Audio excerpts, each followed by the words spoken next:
So, 4 gates to successful japa.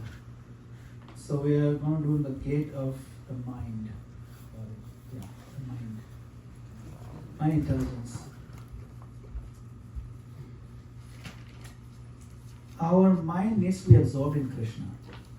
Because otherwise the mind is always absorbed in something or another. For us to do japa properly, the mind has to be absorbed in Krishna. It's a culture of absorption. Okay? Now what does absorb mean? Like we have a sponge, it absorbs all the water. Right? And that's where usually people would absorb. So it gets saturated. There is nothing but water in that sponge. So mind is like that. We want to absorb only Krishna. Mind will absorb whatever you give it, or whatever it feels like doing. So we want to absorb the point of Krishna. Who says the mind is best friend worst enemy? Where is this said?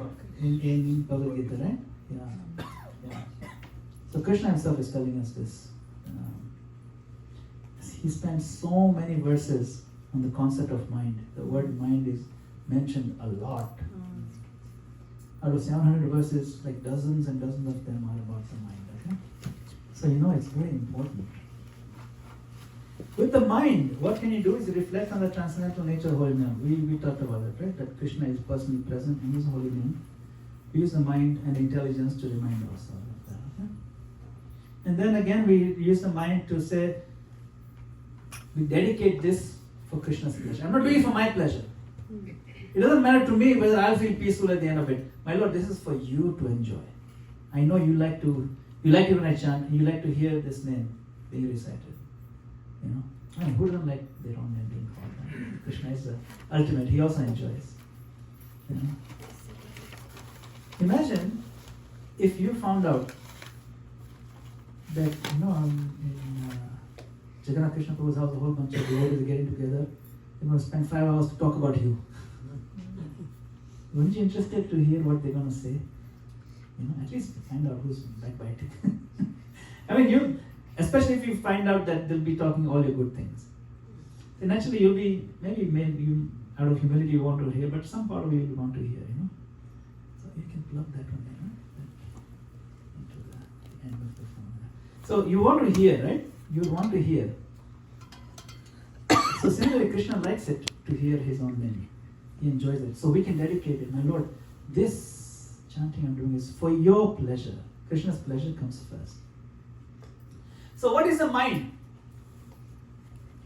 How would you define the mind? Anvika, do you know what is the mind? The mind is Yeah, that's right. Yeah. when you scratch your head, that's the mind. Very good. She said mind is a sense. 100%. Very good. 100% correct. The mind is a sense. In fact, he's a master of all the senses. What else? How else we define the mind? In terms of its part of our subtle body which desires and rejects. Yes, very good. Rejects and desires based on what? Based on? Intelligence No. which we have. Or condition. Without talking about intelligence, what does it reject? Senses. Yes. Yes. Yes. It's like the brain is a parent and then the mind is a child. Wow. Wonderful. The intelligence is a parent and mind is a child. Wow. Very smart. Very smart. As they say in India, very smart. Okay.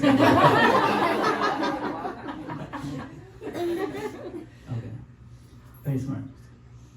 The mind is the impulsive faculty, like Prabhu said, that accepts or rejects things based on what feels good. This is like a very plain English definition. It's impulsive. And this feels good, jump on it. Impulse.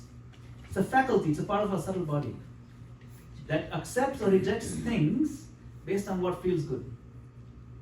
And it knows what feels good because it has a repository of desires. It has a memory. I know this will feel good, this will not feel good, from my experience. So it retains that repository. And that repository, we actually carry it over from our previous lives. That's why even children who are born in the same family, they have different preferences. They have different tastes because the repositories are different, because they have different experiences. Even if they're twins saw the same things, they have the same genetic code, they eat the same food, they breathe the same air, they watch the same movies, but still they have completely different desires. Where is that? How is that? How do you explain it? Because we carry this in a subtle body, right? Vayugandhani vashayat. Just like the wind carries the fragrance, so our subtle body carries the soul to the next body. So our mind is part of that. So it's a faculty. What feels good, we'll accept. What feels bad, we reject. Something bitter in the mouth, we spit it out. Even if it's medicine, mind doesn't like it, spit it out. Okay? That is the mind. So it is the impulsive faculty that rejects or accepts based on what feels good. In general, that's like a child. I can't make out saying. Okay? What is the intelligence? The intelligence is the rational faculty that overrides the impulses of the mind for a higher goal. It's rational. If I have fever, I have to take bitter medicine. My mind says spit it out. Intelligence says no, swallow it, even though it tastes bitter, because the higher goal is to get better. So you override the initial impulse, but because the intelligence is trained, you understand, you have knowledge, you override what feels bad because you know it's ultimately for your good. So intelligence can control the mind if the intelligence is trained properly. If the intelligence is aligned with the higher goals, then the intelligence can control the mind. And the mind is actually quite comfortable taking cues from the intelligence. Now sometimes there's a disconnect between the intelligence and the mind. A lot of the times. It's like there's a disconnect between parents and children. Right? But still, children take their cues from the parents. What to get excited about, what to get sad about, it's true. We shape our children in that sense because where the intelligence, the child is the mind like that, as an analogy. So the intelligence, rational faculty, let's keep these two things, okay, in mind. It's mind, impulsive faculty, accept, rejects things based on what feels good, based on repository of desires.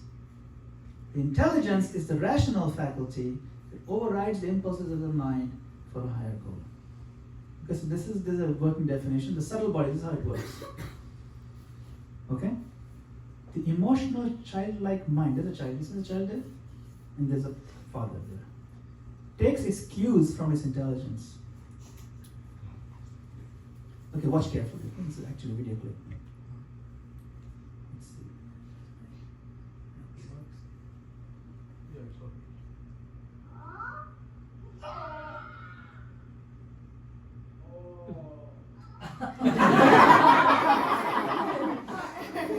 Watch again. He has scored a goal. Oh, I should not be whole happy. Oh, I should be sad. So cute. It's so cute, right? So sometimes there's a lag. Sometimes there's a lag between the impulsive mind and the intelligence trying to train. But the mind wants to align with intelligence. Mind, oh yeah, goal. Oh wait, that's the other guy. Oh, I should be sad. Oh. It's cute, but this is how it works. That's our mind. Our mind is childlike. It takes cues, but sometimes it's also hatila, it's very stubborn. It'll just do its own thing. So we need to work more on the intelligence. We need to work a little bit deeper. We need to sharpen our intelligence. So when it comes time to be disciplined, we discipline our own mind, which is it's all us. It's not two different sounds. It feels like they're two different people. It's all one. Because the subtle body has different components, and they reflect the divided nature of our conditioned souls. We are conditioned souls, and we are divided souls. When we are conditioned materially, we are divided because we are being pulled to the higher. No, I want Krishna. The reason why all of you are here because we want Krishna. We do, seriously. We're not faking this. We really want Krishna, but we're also pulled back because we also really want to enjoy here. And so this tear is tearing us apart. So if the intelligence is aligned more with mind, then that tension is eased up, and the mind happily becomes your friend, and the mind happily will enjoy Krishna consciousness. It's like man mana bhava mad bhakto. So we must strengthen our intelligence. How? How do we strengthen intelligence? By Guru Sadhu Shastra. yes, Shastra. Guru Sadhu Shastra. And what do Guru Sadhu Shastra do? They teach. They teach us what? Siddhanta. They teach us philosophy. They teach us the truth. We read. We discuss. We hear. We ask questions. And then we read again. And then we try to teach to others and explain it to others. Especially try to explain it to kids. Then you really understand. Because if you can explain something to kids and the kids actually understand, then you know you've understood. That's why teaching kids is a great exercise. For many years I used to be a Sunday school teacher. Teaching kids is a great exercise because at some point you have to teach your mind also, which is a kid like that. You see? So teach. You can only teach what you know. You know it really well. Right? When you teach, then you understand more and more. This way, with a more confident intelligence, our mind will be guided more sharply. There's no confusion. There is no ambiguity. You feel very confident. No, I'm doing the right thing. And that right thing will be confirmed by many, many levels. You'll feel it in your heart, this is right. You will feel it, your guru will say, this is wonderful, good job. Your peers who are progressive devotees will say, fantastic, you are inspiring, or they'll give you some guidance. And so much confirmation will come. And you'll feel really at peace in your heart. Then the emotional energy of the mind, remember, mind is charged with emotional energy. The emotional energy of the mind will be channeled toward the higher goals. And that energy will propel us to Krishna. The mind becomes our friend, not our enemy. We focus so much on the enemy part, we forget that he also says it's a friend, isn't it? Best friend. Why don't we focus on that? Sometimes we focus only on one thing. Like Krishna says, you should be balanced. You should not sleep too much, not sleep too little. You should not eat too much, don't eat too little. So I focus on don't eat too little. That's the instruction I focus on. I should not eat too little. So the emotional energy of the mind will be channeled. Then the mind will not be an enemy, it will be a friend. It will not be a liability, it will be an asset. But that can only happen when we, study. Mahaprabhu says, Chaitanya Charitamrita Adi Leela 2:117, don't be lazy in studying. You know this verse? Chitanta boliye chitte nakaro alasa iha hoite Krishna lage sudrida manasa. So, a sincere student should not neglect the discussion of such conclusions, considering them controversial or complicated. Study Krishna consciousness. Know the nuances. Learn the leelas. Learn from the complex situations that found in Srimad Bhagavatam. They're complex. Learn from Chaitanya Charitamrita. Learn from Bhagavad Gita. For such discussions, strengthen the mind. Shuddhrida Manash. This one's mind becomes attached to Sri Krishna. You see? When we study deeply and things click, you really feel like jumping and dancing. Isn't it? When the intelligence is engaged with Krishna, the soul dances. Do you know why? Because the intelligence is the next door neighbor of the soul. Very tight. Senses, yes, fine. You can take prasadam, you feel a little happy. But when something clicks and you decide your life perspective changes, then you really dance. Dancing after prasadam is limited. Dancing after clicking is enormous. You really feel joyous. Because the soul is the neighbor of the intelligence. So, don't be lazy in studying Shastra. Because then your mind becomes attached to Krishna. Sometimes people think, oh, this is like Jnana Yoga, reading. No, this is not Jnana Yoga. Reading Bhakti Shastra is Bhakti Yoga. Understanding Bhakti Shastras is pure love of God available in written form. We have to. Because forget about convincing other people, we need to convince ourselves. Not superficially, but really. We need to know it. Tattvataha, Chanma Karma Chame Divyam, Evam Yoveti. Tattvataha, to the point where it changes our life, changes the trajectory of our life, it changes the priority of our life, it changes our mati. You know what is mati? Mati is consciousness. Mati generally refers to your orientation in life. Your mati, where are you focused? You know? think I spoke this yesterday. The Gujarati saying, Jevi Mati Tevi Gati. You know that, right? Yesterday everybody learned it, so that's why they know it. Yesterday they didn't know it. Where your Mati is, Gati. Gati means where you end up, your destination. And if we are stuck, trapped in the pool of sense gratification, and we can't pull ourselves out, it is very difficult to change our Mati toward Krishna. You know Prahlad Maharaj? You know Prahlad Maharaj? Prahlad Maharaj, you heard? Who is that? He's He the one that chanted. won the chanted, that's right. He won the chanted, and the Singh came out and saved him. That's right. Always came out and saved Saved him him. from From Hiranyakashipu, that's right. Because Hiranyakashipu Tried to kill him.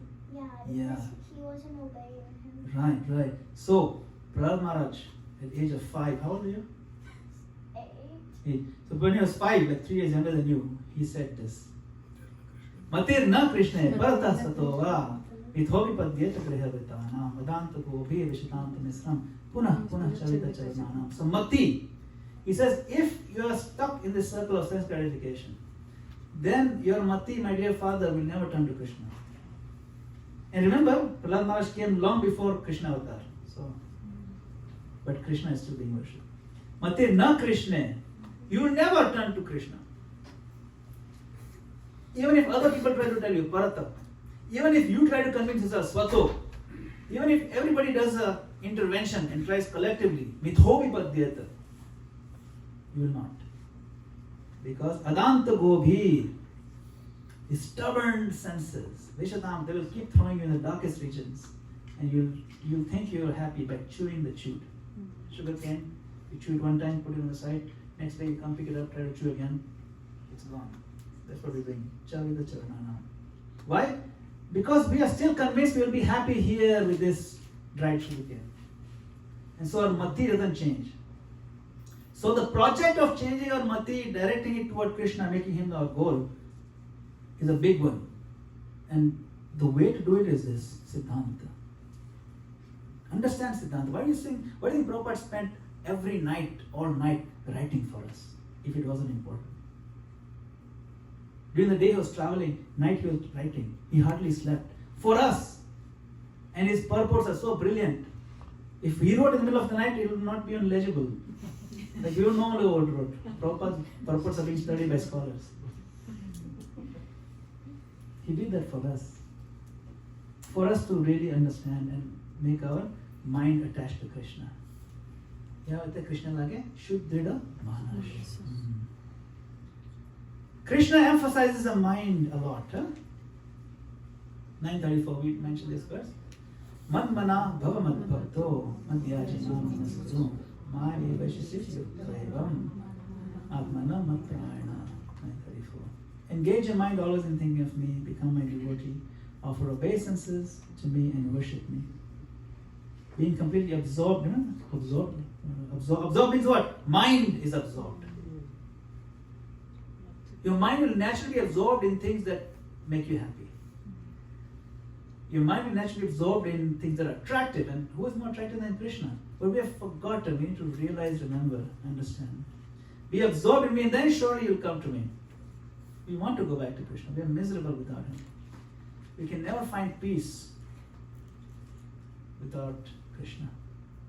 And we can never find happiness without peace. Ashantasya kutah sukham. And you cannot have shanti without connecting. Nasti buddhi ayuktasya. If your buddhi is disconnected from me, you will not find shanti. And without shanti, you will not find happiness. Ashantasya kutasya. You will not find happiness or peace. So Krishna emphasizes the mind. These are some of the verses where he talks Indriyanam Manaschasmi. Of the senses, I am the mind. Krishna says, I am the mind. Among your senses, Anvik was explaining earlier, mind is the sense. It's a sense. In fact, of all the senses, Krishna says, I am the mind. So it's the best of the senses. Because it's the culmination of all the senses. A mind, you can imagine, is like a screen, projector screen where we project in the images. And then we experience. So the sensory inputs they combine in the mind, and then when it comes in the mind, the experience is happening on the screen of the mind. not at the plane of the senses themselves. You see? That's why our mental conditioning will determine whether this sensory experience is making us happy or not. That's why two people will smell the same thing. One person will throw up, the other person will be like, what nice smell. The same experience, but because one person is conditioned to think this is nice. That's why the enjoyment is happening in the mind, not on the sensory level. The sensory is just the input, it's just a plug. It's happening in the plug. But the mind is where all the action takes place. You know, when someone's addicted to smoking, they don't mind sitting where other people are smoking because they are smoking. But once that person gives up, then they see somebody smoking on distance, they feel like throwing up. Because the mind now is changed. It's true. The same kind of thing. So the mind is really the main sense. So imagine we try to control our senses, but imagine mind is focused on Krishna, all our senses get controlled. Because really the enjoyment or suffering is happening in the mind level. Those who go to medical school, probably went to medical school. Anybody else in medical line or trying to be in medical line?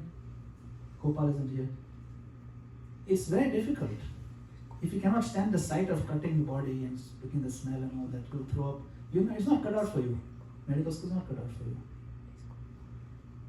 But if you can do mind over matter, it doesn't matter. I don't mind. It's okay. It's a bit of training on the mind level. He's also smelling. It's not like he can't smell. It's not like he's lost his sense of smell. He can smell the dead body. But the mind is now attuned. It's okay. It's mind over matter. But if you don't mind, it doesn't matter. That's what it means. So mind is very powerful in this sense. Krishna says, Indriyanam manashasmi. 10:22, right? Then in 12:2 he says, Mai avesha mano ye mam. Mano, you say mano? Mind. Absorb your mind on my personal form. Mai. You see the word mai is there in all the rest of them. Means to me. In 12:7 he says, Mai aveshita chetasam. The chitta is part of your mind. Fix your mind upon me. Mai eva mana atatsva. Fix your mind upon me. And then 8:7 he says, Mai arpita mano buddhir. Your mind intelligence fixed on me. So this point is very important.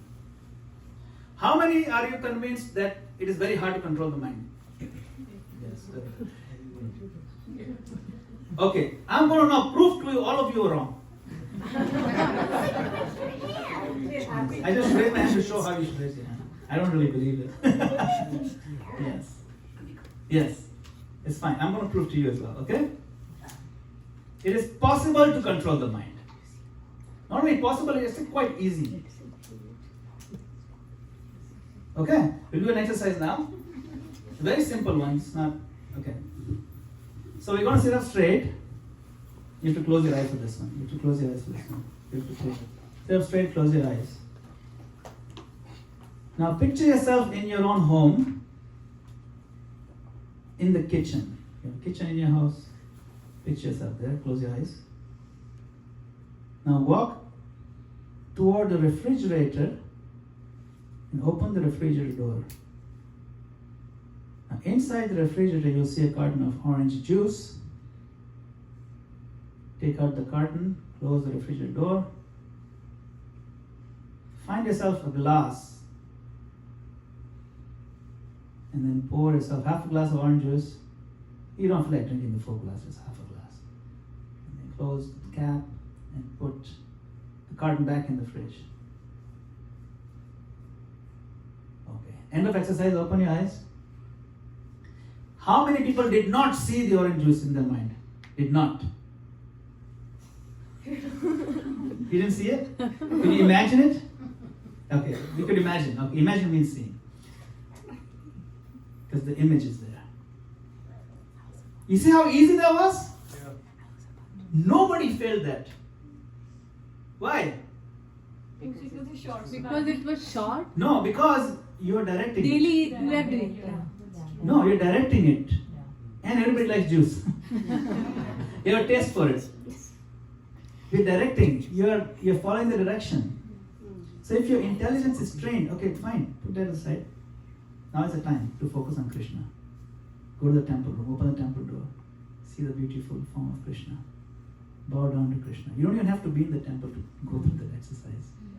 You can go to visit any temple. You can go to Vrindavan, you can go to Badrinath, you go to any temple this way. It's called Manasi Seva.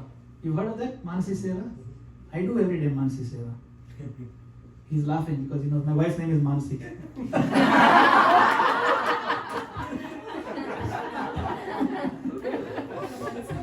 That's why Manasi Prabhu laughed.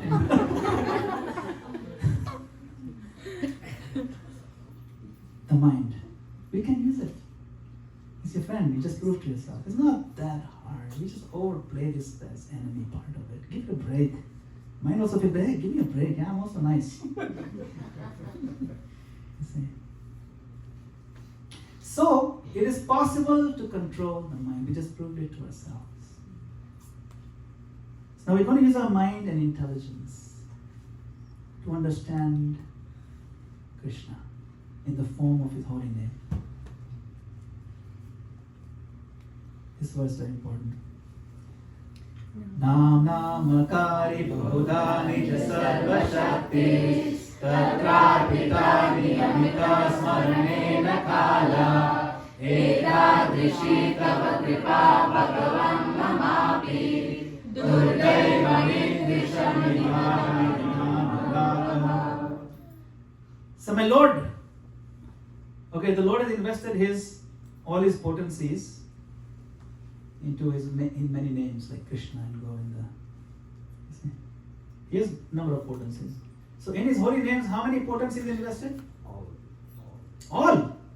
So Sarva Shaktis. There is no missing energy in Krishna's name.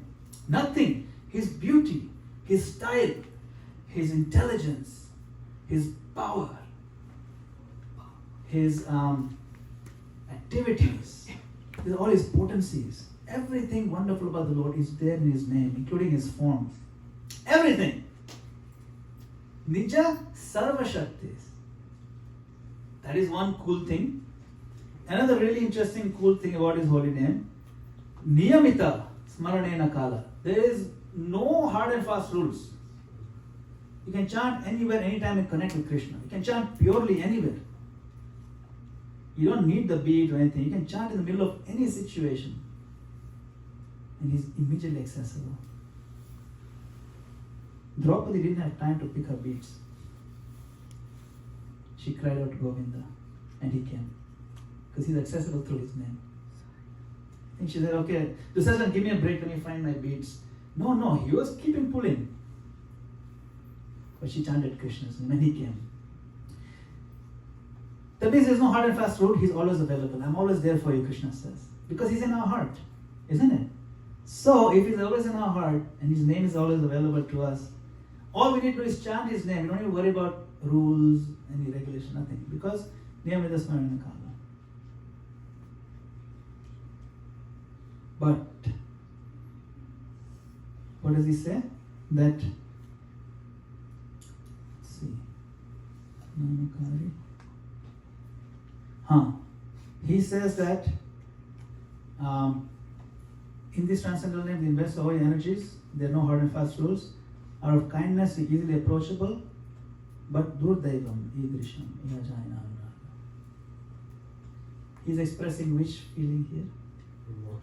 Remorse. Which devotee is expressing this feeling? Krishna himself. If he can express remorse, then why can we not? He's showing remorse is a powerful emotion that kind of like, Lord, you have so much power in your name and it's so sweet and so accessible. You don't need to be born in a family, anything, you don't need education, you don't need to take a bath, even nothing, no rules. Look at my misfortune. I have no anurag. I have no affection or taste for him. But we can use our mind to remind ourselves that Krishna is there, all his energies are in his holy name. Okay? We'll come back to this verse a little bit later. Alright? But we're on the theme of understanding the nature of the holy name. Nama Chintamani Krishna Chaitanya Rasa Vigraha Purna Shuddho Nitya Mukto Vinyatva Nama Namino. The holy name of Krishna is transcendently blissful. It bestows all spiritual benedictions.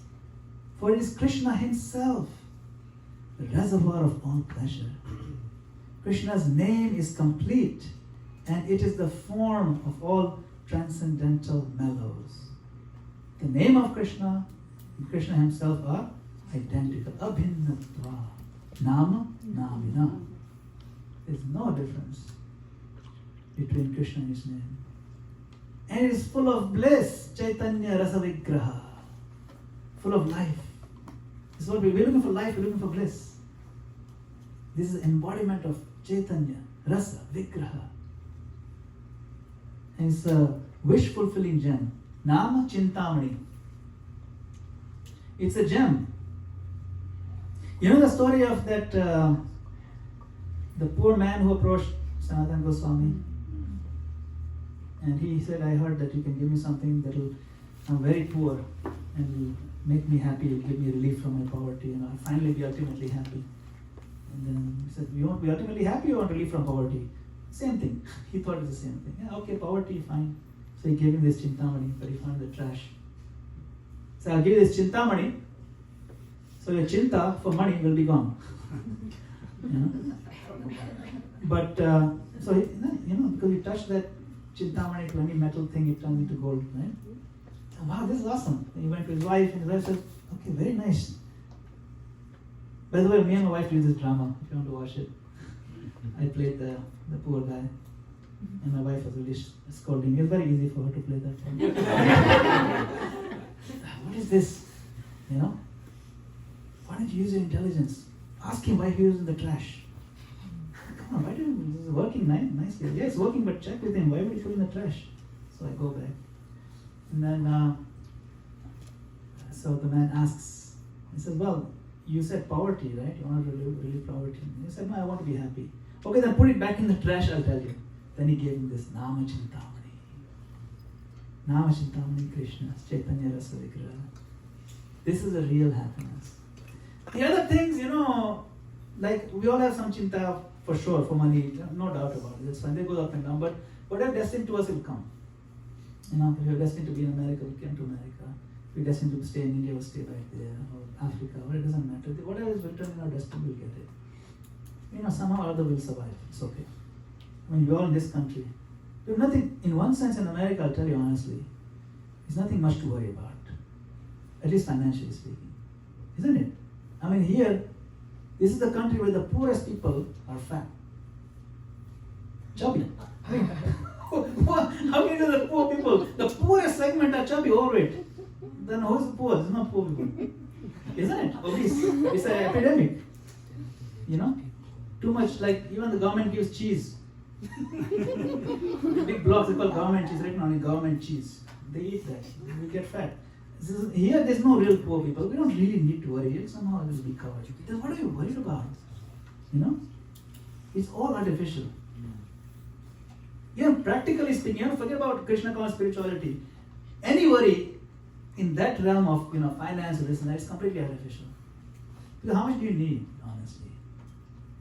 We worry because we worry for our level of luxury, that's all. But we don't really worry for essentials. But we're convinced these luxuries are essentials. That is a big problem. That worry needs to be put aside. It's silly, it's childish, it's petty. And it's wrapped in a wrapper of sophistication. And that's our problem. Sophistication, layers of education, sophistication. But it's all nonsense because the soul doesn't need any of that. And we feel more frustrated, more we run after it. And when we run after it, we can't feel Krishna's name. We have no feeling. We'll come to that. We need to call Krishna with feeling. That's third gate, okay? So, we chant what? Hare Krishna, Krishna Krishna, Hare Hare, Hare Rama, Rama Rama, Hare Hare. Okay, kids, do you know what Hare means? Okay, do you know what Hare means? Yeah, very good. So, this Mother Hara. Who is Mother Hara? Her name is Radharani. Is Radharani mentioned in Bhagavad Gita? Trick question. Yes. Which verse? Yeah, Mahamantra. That's right. But Mahamantra is not in Bhagavad Gita. Mahatmanas tumam partha Deivim prakritim ashrita. Bhajanti ananya manaso gyata bhutadhyam abhyayam. Now, how do we know this Devi Prakriti is referring to Radharani? Because I looked in the purport, it doesn't say. The translation is, O son of Pritha, those who are not deluded, the great souls under protection of the divine nature. Just Devi Prakriti. He doesn't say Radharani. They are fully engaged in devotional service because they know me as the Supreme Personality of Godhead, original, inexhaustible.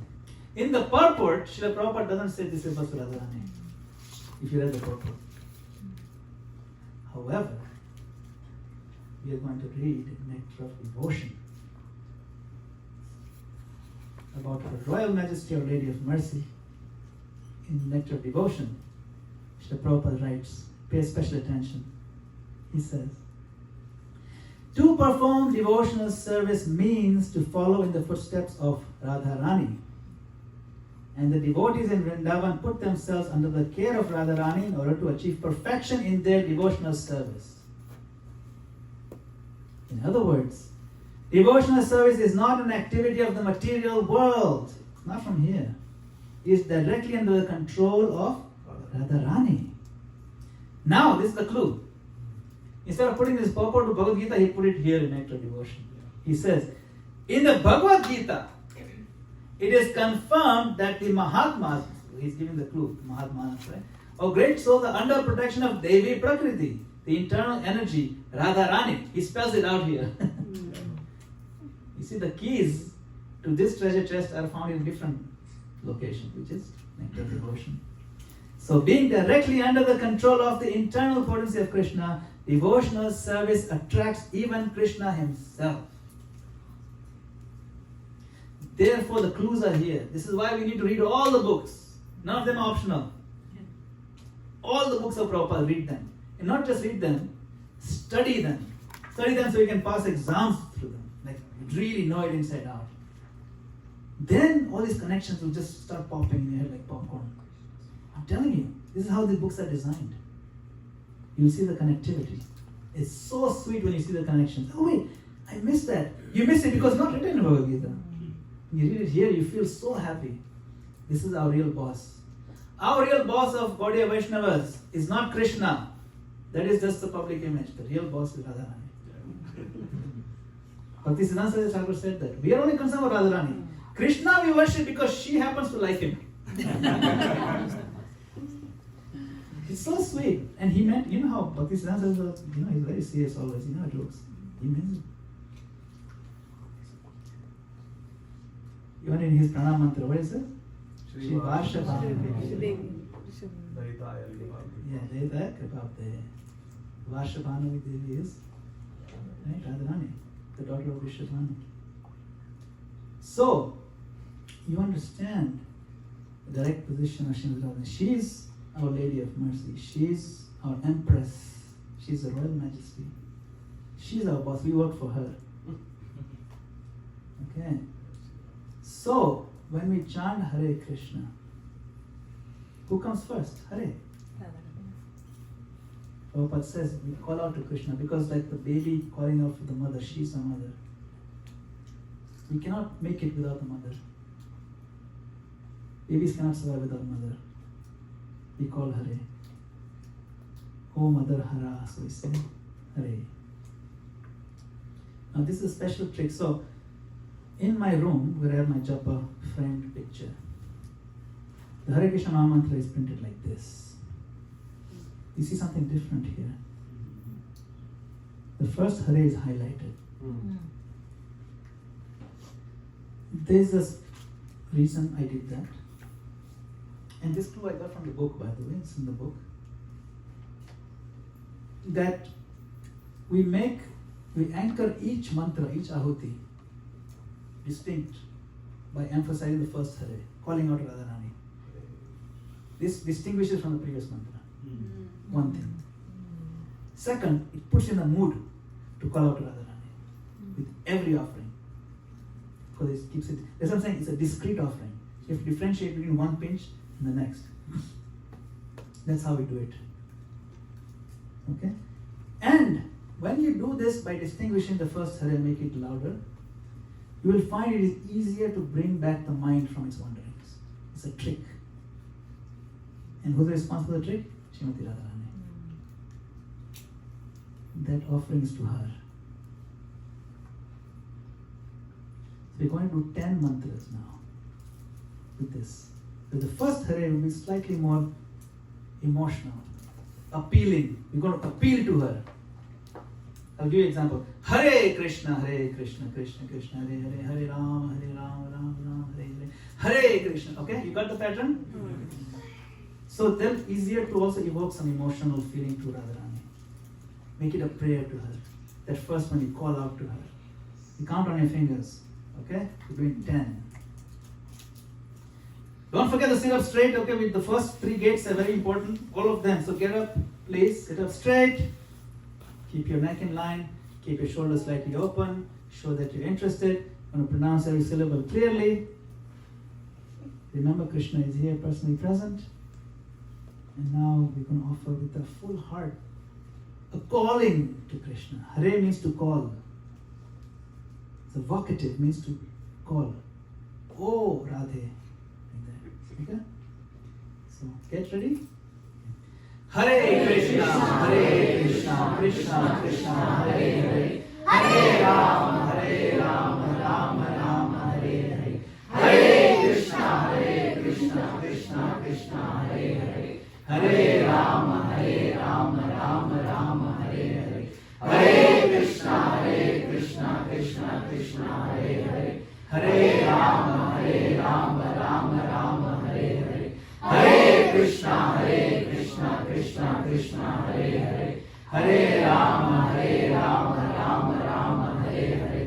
Hare Krishna, Krishna Krishna, Hare Hare. Hare Rama, Rama, Hare Hare. Hare Krishna, Krishna Krishna, Hare Hare. Hare Rama, Rama, Hare Hare. Hare Krishna, Krishna Krishna, Hare Hare. Hare Rama, Rama, Hare Hare. Hare Krishna, Krishna Krishna, Hare Hare. Hare Rama, Rama, Hare Hare. Hare Krishna, Krishna Krishna, Hare Hare. Hare Rama, Rama, Hare Hare. Hare Krishna, Krishna Krishna, Hare Hare. Hare Rama, Rama, Hare Hare.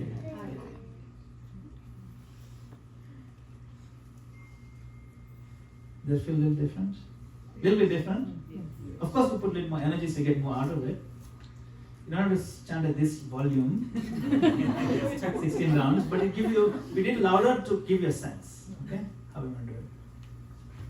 But you can do this same impact with your regular volume, but you emphasize the first Hare, you anchor it. We're not going to do full round like this also. But we're going to not forget the previous lessons. Everything we have to implement, it builds on top of each other. Don't forget those. Don't forget to wrap each mantra with a wrapper of gratitude. Always has to be there. That's one of the most important grains that goes into the fire, gratitude. That's what keeps us connected. Okay. Any questions or comments at this point? Can you check if this TV screen is coming, right? Yes, In the video, it's coming? Yes, Prabhuji. Okay. Yeah. Any questions, comments? Yes, bro. We say holy name is non-different from Krishna. But Yeah, in the verse that we read, we said Nijas Sarva Shaktis. All the energies are invested. Could you explain the importance of specifying the potencies are invested in the holy name when we say holy name is non-different from Krishna? Yeah. Why is that invested? Yeah, it's like saying that all the energies of the sun are there. What are the energies of the sun? Heat, light, that's just energies, but the form is also an aspect which is an energy. So basically, because every energy and every aspect and every feature is there, it is Krishna. In that sense. Now the reason why he puts it in that way is, you may say he's not different. Like you can say the son is not different from the father. Like he looks like his father, he does everything his father does, he's like basically identical. But his father is a very accomplished surgeon, and he is he just plays music. So not all of them, but pretty much. So that may be the difference. So you may have a doubt, is everything there? That's why it says serve. Nothing is missing. Every single thing is there. That's why it distinguishes like that. To make it clear, redundant. Yes. So what are some of our mental challenges? Okay, we have distractions, right? When you're trying to chant, our mind wanders. Sometimes more than that. We have major mental distractions or heavy worries. Heavy worries. Yeah? Actually, the word distractions is massively understating this situation. I'm talking about major worries that stress us to no end. They dominate, they saturate our consciousness. Day in, day out. Things like a cousin who just diagnosed with terminal cancer. Mother who's thousands of miles away in India who needs urgent care, and we feel so helpless from here. Major legal issues, major personal or finance or career issues or relationship issues, spousal issues, problems with children, serious disagreements with neighbors, friends, other devotees, bitterness. This goes on and on. Nothing else matters at that point. It's so heavy. Then you come to me, Prabhu, what should I do? And I say, just surrender to Krishna, Mahashucha. And then you cut me off and you'll say, Prabhu, I'm not at that level that I can just become super surrendered and feel ecstasy, okay?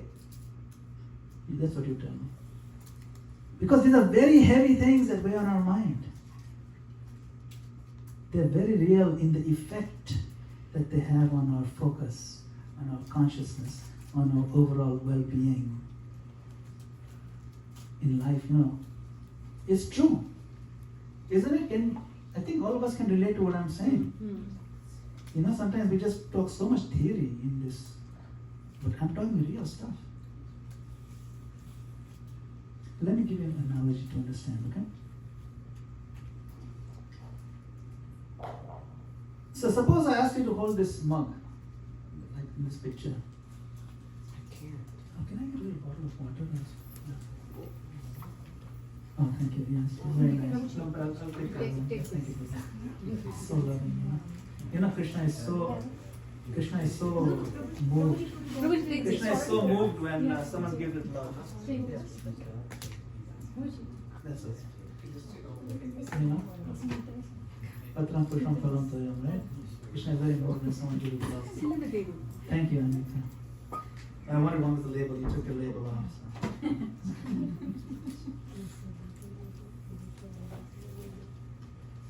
So suppose I ask you to hold this mug like this with arm extended. Okay? You can hold it for 5 minutes. No problem. Yeah, things like this. Not even hold this like this without any support. 5 minutes.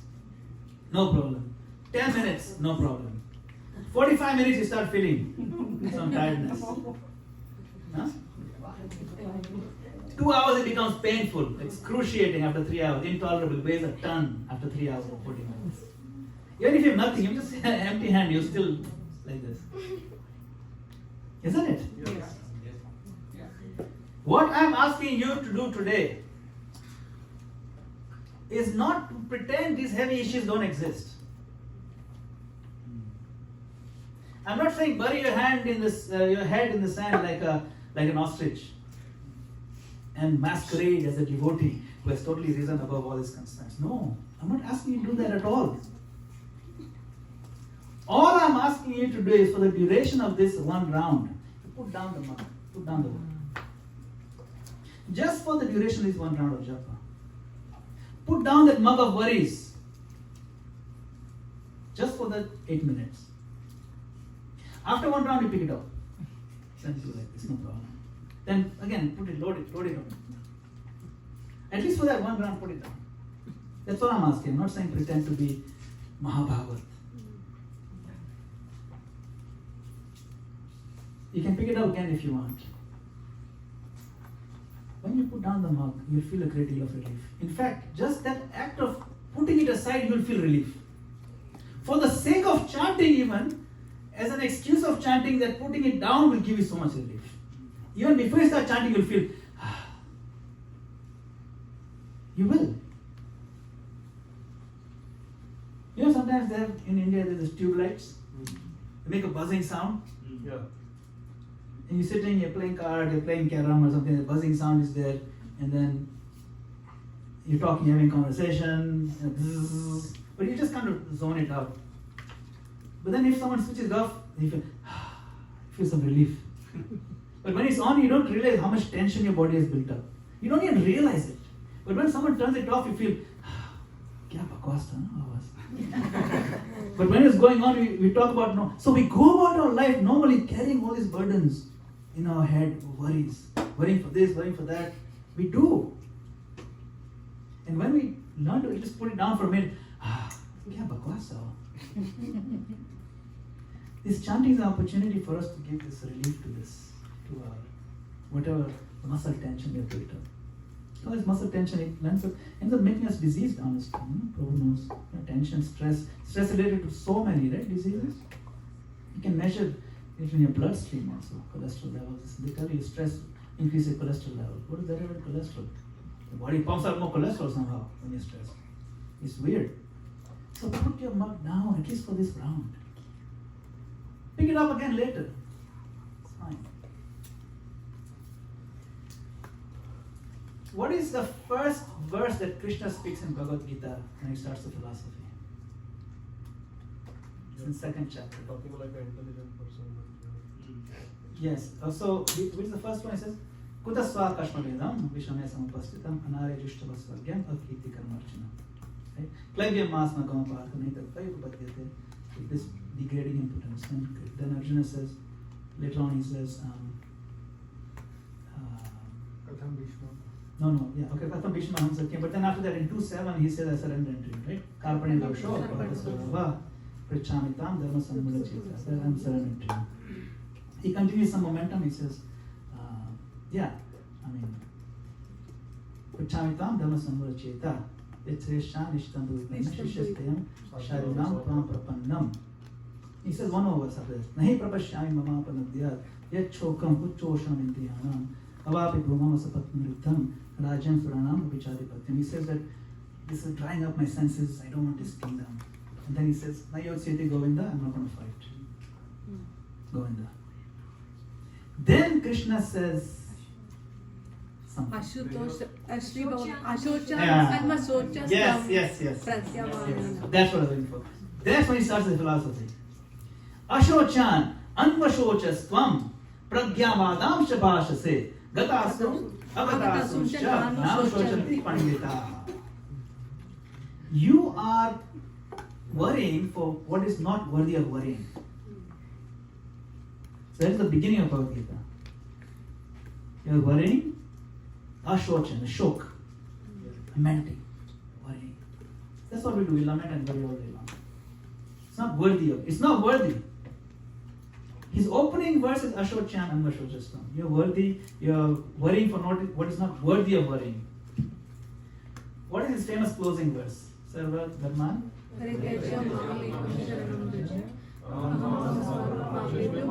Moksheshami ma shucha. Same word. Opening word, you worry. Closing word, don't worry. The whole Bhagavad Gita is about how not to worry. Isn't it? Don't worry, be happy. The whole Bhagavad Gita is about worry only.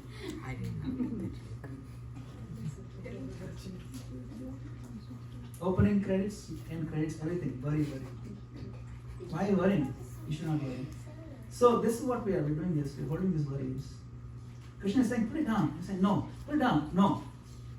Eventually he'll get different angles. Eventually we'll put it down. Okay, Baba, let me chant now. Hare Krishna. So today I want you to try this.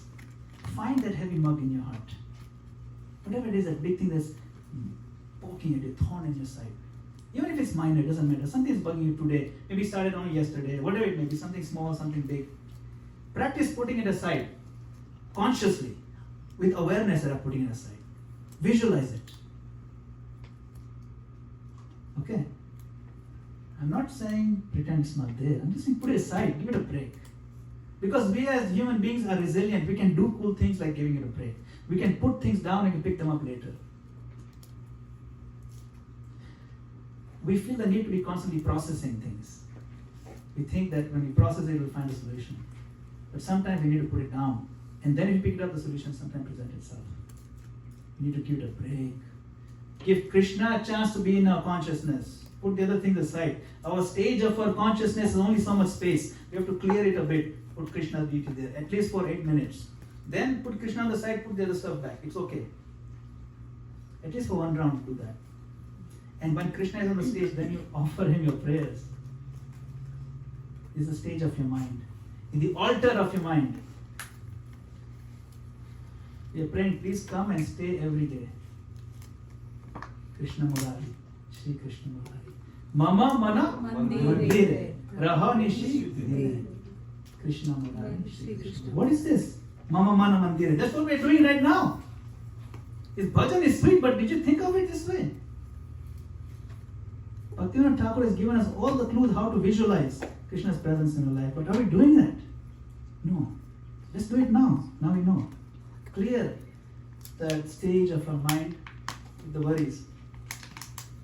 Put them, don't throw them away, put them on the side. Because if I tell you throw it away, you'll get more worried.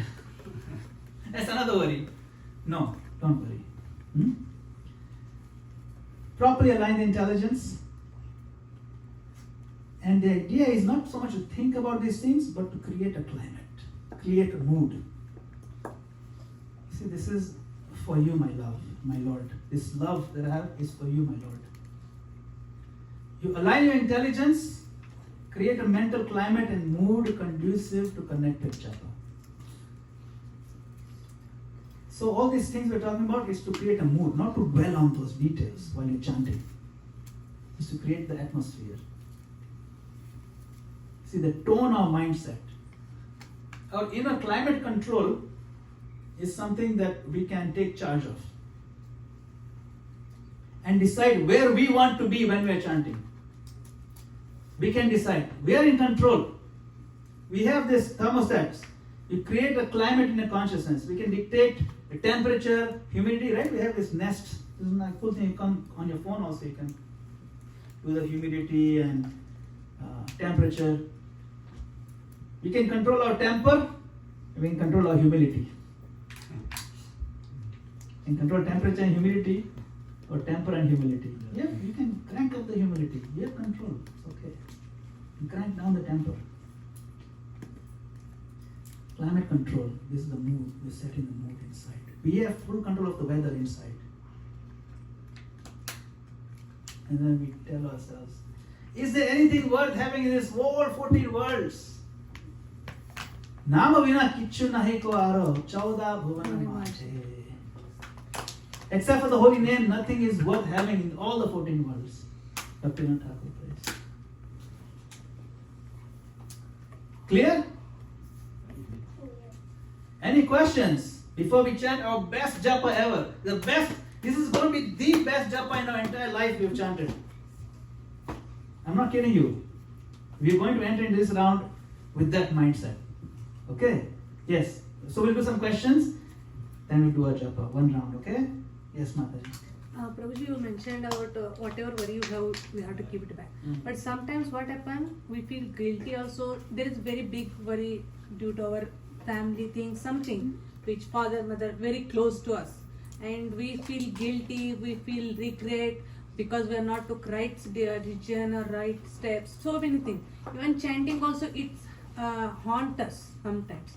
It really affects us because we are far away, we are not close. So many things because of health issues, something. Then how we have to focus? It's really, I went that situation, it's really difficult because even chanting japa, okay, let me think later, but still it comes because of we are emotionally connected because they gave time, we grown, they gave their life to us, right? So how we have to No, I'm not saying it's easy. So that situation, how we have to control, it's really very difficult. I know, I'm not saying it's easy. Arjuna said the same thing. It's very difficult. And you know what Krishna said? Krishna, assumption Mahabhava. 100% you're right. It's very difficult. I'm not saying it's easy. All I'm saying you have to do it. I'm saying it's difficult, but you have to do it. It's not impossible. When you have a child, they just won't let go. You put the child there, Hare Krishna. Within even 1 month and not finished, child comes running and grabs the leg. So our worries are like that. Even you put them aside, come to find ways to keep. And then you have to convince yourself, look, what difference is it going to make for these 8 minutes if I'm not thinking about it? Is there some new revelation that's going to come up if I keep worrying another 8 minutes? No. I've been worried for the last 7 years. These next 8 minutes are not going to present some amazing magical solutions. Usually we think if I keep processing, some solution will come. Or if I keep hitting myself, at least I'll feel better, less guilty. No. Hitting yourself doesn't help the situation, it makes it worse. And it prevents you from connecting with Krishna, who will be the source of your strength, source of your inspiration, the source of your solutions. You're blocking that in the name of resolving your inner guilt. But in between, again, it will like 4-5 times when we chant, finish. Again, it suddenly it comes, Prabhuji. We are not going, but still. No, you don't go toward. They come toward you. That's what I'm trying to say. That's what I'm saying. The analogy of the child comes running. So how? Or a little puppy dog keeps running, biting you on the leg, and then you put it away. You have to keep practicing. It has to come. You have to keep trying. You have to keep pushing. You have to convince yourself. You have to think of this different perspective. I'm telling you basically the same thing from 20 different angles. Put it aside. Give it a break. Take a break. Convince yourself. Tell yourself that look, how is it going to help if I continue worrying about it? Ask yourself that. How is it going to help? No, right? Give me 2 minutes. After 2 minutes, come back. Then you ask, how is it going to help next 8 minutes? You have to keep negotiating. Remember, we are all divided souls. Not all, those who are conditioned. Some of you are not conditioned. Those of us who are conditioned are divided souls. And so it's always a struggle. Tug of war. Sometimes this one wins, sometimes that one wins. Let me give you another analogy. You might have heard this one. In our hearts, there are 2 wolves. Have you heard this one? You heard this? Yes. Dog. 2 dogs. 2 dogs or wolves. I use wolves, it's kind of cool. Because the original saying is from American Indians, Native Americans. The original is in wolves. Okay, and they say in our hearts, the Native American wisdom, there are 2 wolves and always fighting for superiority. One is a bad wolf, one is a good wolf. They don't fight all the time. Only every now and then they fight. So every now and then this struggle happens. Not all the time it's struggle. Tug of war is, but which one wins eventually? Which wolf wins the next fight? Which one we The one you fed? feed. And what do you feed? There's only one feeding bowl for the 2 wolves. One bowl only. And what is food for one wolf is the other wolf hates it. He cannot even smell it. So, what is the good food for the good wolf? Positive thoughts, positive messages, Krishna conscious messages, uplifting messages, reminders to put our worries aside, understanding the philosophy, recognizing these things are inconsequential. We're going to die in a few years anyway, all of us. These kind of things, positive thinking, and dying in a few years can sound like negative thinking, but it's not. It's actually positive thinking because you're being realistic. You're learning to see things in perspective. That Krishna loves us. So many things these are all positive thoughts we can feed into that feeding bowl, and the good wolf gets stronger and stronger. Then when this discussion happens, that's a fight. When you're trying to chant and the other one comes, and you want to defeat the bad wolf. Now when the fight has started, then you can't determine. At that point, the stronger wolf will win. You can only prepare before the fight. And every day, on a daily basis when you feed. So whatever feed means ahar goes in. What you eat, what you think, what you talk to people, what your trains of thought are, what you read, what you discuss, everything will feed one wolf or the other. But you cannot feed both. Impossible. If you keep strengthening the good wolf, then when this battle happens during a japa, you'll keep winning. Now to strengthen the wolf takes time. It takes practice. takes training. You have to train the wolf also. That's what I'm saying. There is no, like you're asking a question, there is a single answer. There's no single answer. It's a cultivation. It's like utsaha, nishcha, dhairya. But now you know what to do. At least you can, sometimes just articulating the solution helps you approach it in a systematic way. You understand? So now we've talked about it. When that happens again, you'll be better equipped to deal with it. I'm not saying it won't happen, it will. Always. But we'll be better equipped because we know which wolf is which, what to feed where. Hare Krishna. So, any other questions? Alright, we got the equipment, let's go. Jump beats. We are going to chant one full round. Okay? Somebody remind me, what are the gates? First gate, yes. Fundamental. What are these? What is fundamentals? Sit straight. And sit straight the whole time, not the first 10 seconds and then like that. No, the whole one round. It's going to be about 12 minutes. We go slower pace, okay? 12, 13 minutes, one round. Pronounce clearly. Anything else? Okay, that's the first gate. Then? Mind, what do you do? Think about Krishna, his holy name. And then third one? Heart. Feeling. What emotion you got? Gratitude. Okay. Who is going to go for gratitude? I'm going to go for gratitude. I think that's the easiest one. Remorse also you can go. That's very powerful. It's more powerful than gratitude. But you can choose anyone. You can move between. But I'm going to go for gratitude. Just appreciate how amazing Prabhupada's mercy is on us.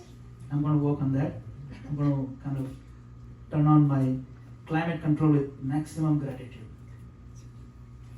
Sit up straight. Speak clearly. Approach in a begging way, humble way. Chant. Okay? This is going to be what? This is going to be. What is going to be? No. Wait. Before that. Our best japa ever. Okay? And we will anchor the first Hare, but don't be so loud like the other one. Just normal volume. But see if you can anchor your mind to the first Hare, okay? Okay? Try to make every ahuti count, distinct. And think of Radharani when you call Hare. Think of a lotus feet and express gratitude to Prabhupada at the same time. This is good. I think you'll like it. Ready? Sit up straight. Hare Krishna. Hare Krishna, Krishna Krishna, Hare Hare. Hare Rama, Rama Rama, Hare Hare.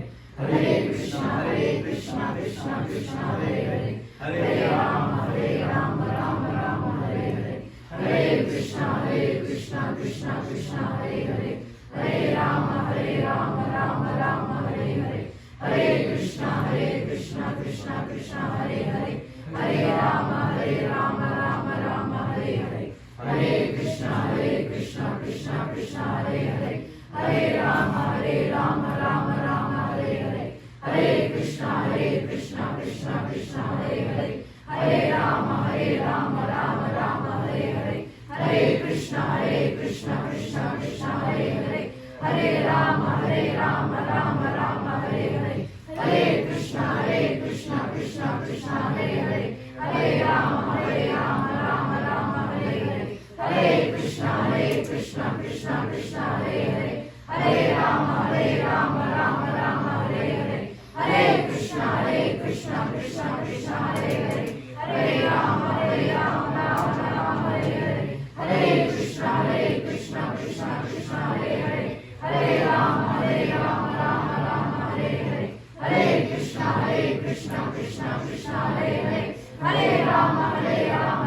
Krishna, Krishna Krishna, Hare Hare. Hare Rama, Rama Hare Hare. Hare Krishna, Krishna Krishna, Hare Hare. Hare Rama, Rama Hare Hare. Hare Krishna, Krishna Krishna, Hare Hare. Hare Rama, Rama Hare Hare.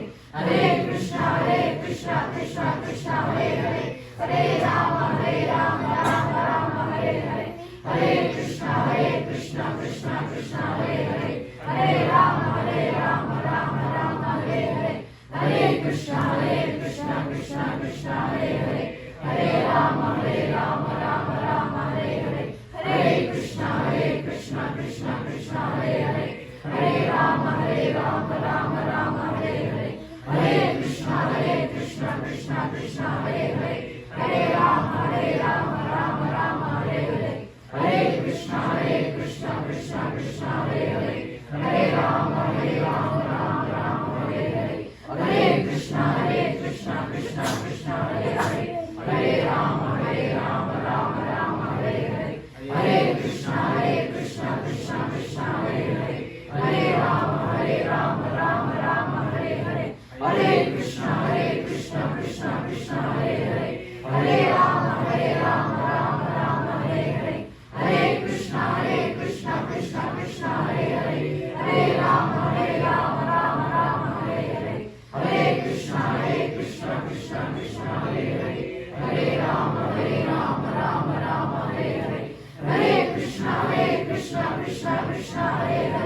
Hare Rama Rama Rama Hare Hare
Hare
Hare Krishna, Hare Krishna, Krishna Krishna, Hare Hare, Hare Rama, Rama Rama, Hare Hare.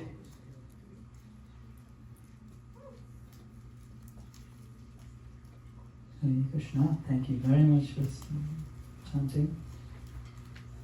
Anybody feel this was at least one of the best japa ever? Anybody feels? Yes, very nice. Wow, very good, very nice, right? It's worth the investment in time to align ourselves, isn't it? And this is we're just getting started, because now this is just the beginning. We're going to do this every day. Every day you're going to do this. You have to take this home. This is our sankalpa. Sankalpa, we pray to the Lord. So we're going to take a little bit of a break. I'd say we'll take a 5-minute break. Maybe we could stretch our legs, even maybe step outside, maybe walk a little bit and come back, or whatever, just take a little break. We've done a lot. And we have one more session. The last one, chanting with feeling. And closing out, attending the mercy gate. We'll explore those last 2 gates. We've only done 2 gates, okay, out of 4. I mean, we did leave a few, but we're going to really explore the 3rd gate now, session 4, okay? And so let's take 5-minute break. It's 4:05. We come back at 4:10, okay? Hare Krishna. Hare Krishna. Thank you. Shri Prabhupada ki Jai.